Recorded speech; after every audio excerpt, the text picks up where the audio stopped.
Voilà, Sophia Boubchbeti, bonjour, Boker Tov, bonjour. Bonjour. Merci d'être avec nous ce matin. Alors, nous sommes ensemble à l'occasion d'un colloque international qui est organisé à Rehovot, pour parler justement donc des abeilles et de certains phénomènes liés aux abeilles. Alors Eliana va nous expliquer ce dont il s'agit. Vous allez nous expliquer plus clairement. Je pense que Sophia va nous expliquer ça un peu plus clairement. On a une problématique depuis de nombreuses années, depuis 30 ans à peu près. On a une perte drastique d'abeilles un peu partout dans le monde.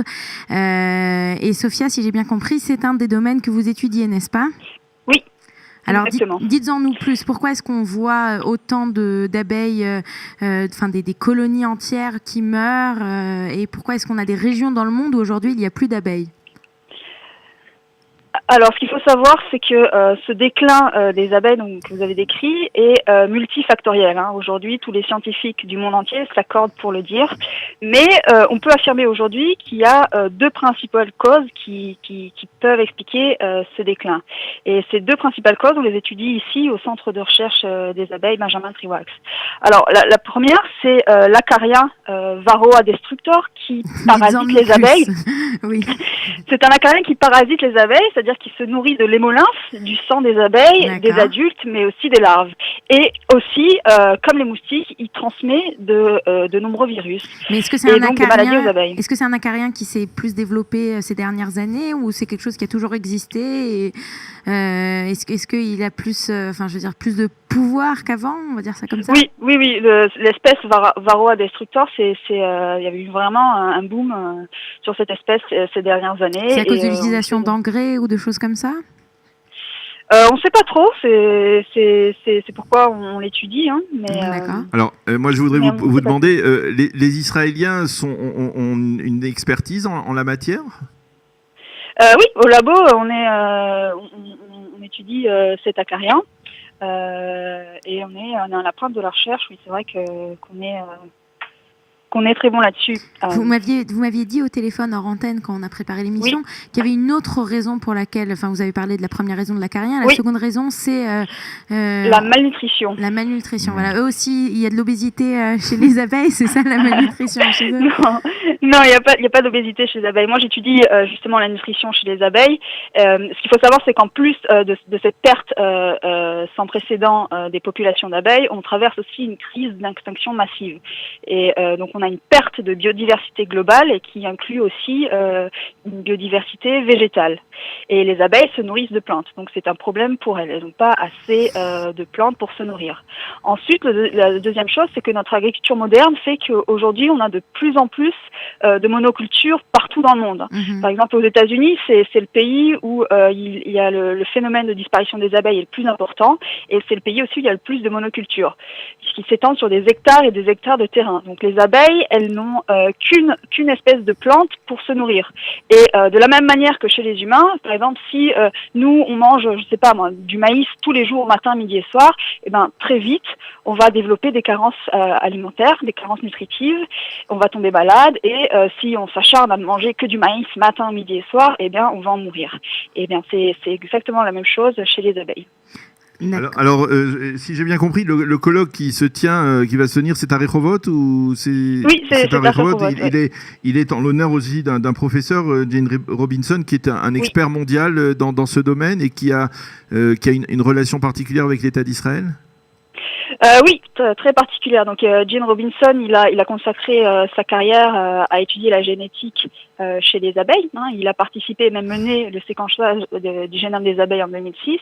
Et son histoire est particulière parce qu'il est venu en Israël pour la première fois en 1973. Il avait tout juste 18 ans. Il s'est porté volontaire dans un kibbutz et c'est dans ce kibbutz qu'il a travaillé. Voilà, et c'est dans ce kibbutz qu'il a travaillé pour la première fois avec les abeilles et qu'il est tombé amoureux des abeilles et donc il a décidé de dédier sa vie et sa carrière aux abeilles. Puis il est revenu par la suite plusieurs fois, quand il était étudiant en thèse dans les années 80, il est revenu ici à l'université dans le même labo dans lequel je suis. Et puis plus tard, dans les années 90, une fois professeur, il est encore revenu passer 1 an pour étudier les abeilles ici en Israël. Puisque donc en Israël déjà à l'époque, Israël était en avance sur la recherche, tout ce qui touche aux abeilles, on peut dire ça comme ça ? Exactement. Donc l'Israël, d'une manière générale, l'agriculture et la recherche agronomique est extrêmement bien développée ici en Israël. Mais c'est vrai que ça fait longtemps qu'en Israël, on se préoccupe de la santé des abeilles, bien avant que ça devienne une préoccupation majeure mondiale. Par exemple, le laboratoire dans lequel je suis, le laboratoire de recherche des abeilles Benjamin Triwax, a été créé dans les années 70, alors que la préoccupation mondiale n'a commencé que dans les années 80. Que dans les années 2000. C'est en 2005-2006 que les scientifiques du monde entier ont tiré la sonnette d'alarme en disant attention, il y a un problème avec les abeilles.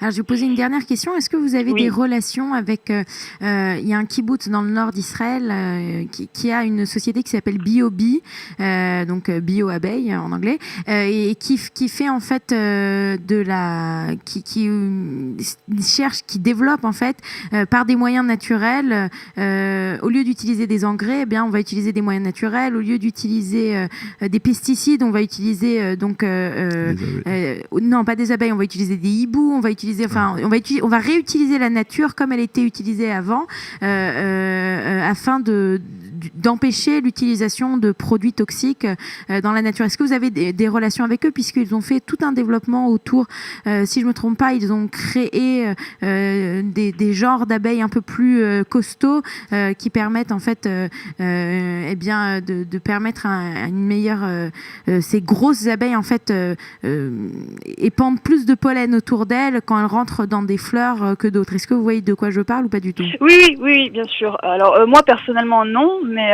c'est vrai que c'est extrêmement important ce qu'ils font pour la recherche des abeilles et c'est vrai que c'est le futur, de ne plus utiliser de pesticides etc. Et c'est vraiment très bien ce qu'ils font. Eh bien, merci beaucoup d'avoir été avec nous ce matin et de nous avoir éclairé donc sur ce phénomène. Merci d'avoir été avec nous et bonne journée. Shalom, shalom. Je vous remercie. Au revoir. Au revoir. L'éditorial du matin, c'est une réflexion sur l'actualité brûlante, des développements importants, des sujets d'ALIA et d'intégration. C'est tous les matins sur Studio Kalita.